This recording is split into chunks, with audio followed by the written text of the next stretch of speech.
လိုက်ရှာနေတယ်ဒါပေမဲ့ तू ကတော့စိုက်ပျိုးထားရင်းနဲ့မှာသူ့ channel ကိုဒီလိုမျိုးကန်ကောင်းစေတယ်ဆိုတဲ့ပန်းလေးကရောက်ချလာတယ်။ဘာလဲအချိန်အခါတစ်ခုရှိတယ်။မိုးနဲ့အတူရောက်ချလာတယ်။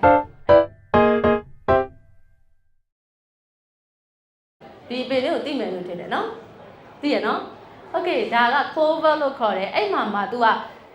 သူ့ရဲ့ပွင့်ဖက်လေးက၄ခုပါတယ်။အဲ့ဒါကိုကျမတို့ဘယ်လိုနေရာနေနဲ့သိလဲဆိုတော့ကန်ကောင်းစေတယ်လို့သိတယ်။ဒါကတော့ Ireland နိုင်ငံရဲ့ဒီ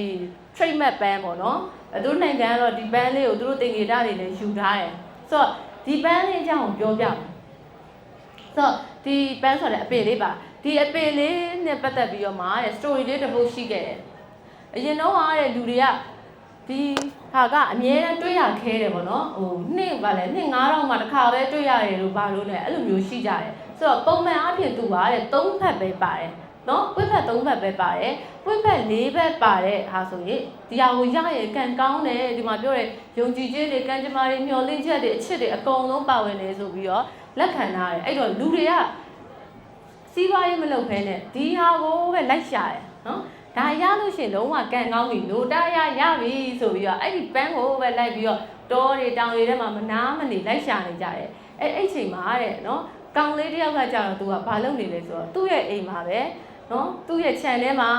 လယ်လေးတွေထုံနေတဲ့မြေကြီးလေးတွေပေါက်နော်ဟိုမြေကြီးလေးတွေကိုတေးသေးချာချာလေးအပင်စိုက်ဖို့အတွက်သူကလုပ်နေပြီးတော့မှဒီပန်းလေးတွေအဲ့ဒီ3ယောက်ပဲပါတဲ့ပန်းလေးတွေကိုစိုက်ထားတယ်တဲ့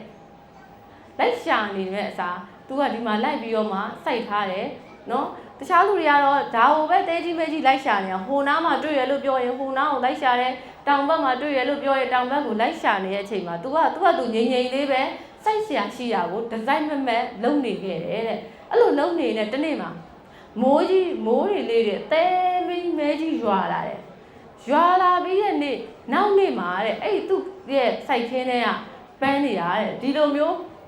ပွင့်ဖက်လေးဖြစ်တဲ့နော်၄ပွင့်ပါတဲ့ပွင့်ဖက်လေးဖြစ်ပြောင်းသွားတယ်တဲ့နော်တကယ်လားဟုတ်လားမဟုတ်လားတော့မသိဘူးဒါ story ပဲမယုံရင်ပုံမြင်လို့မှတ်နော်ကျမလည်းအဲ့လိုပဲမှတ်ထားတယ်နော်အဲ့တော့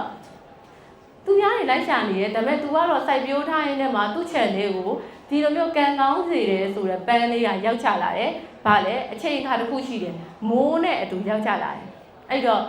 ခါလေးမှာတဲ့ကျမတို့တွေကကန်ကောင်းမှုတွေပျော်ရွှင်မှုတွေအောင်မြင်မှုတွေကိုလိုက်မရှာဘဲနဲ့ကိုယ်လုံးစရာရှိတာဦးတဲ့အရင်ဆုံးလုံးတဲ့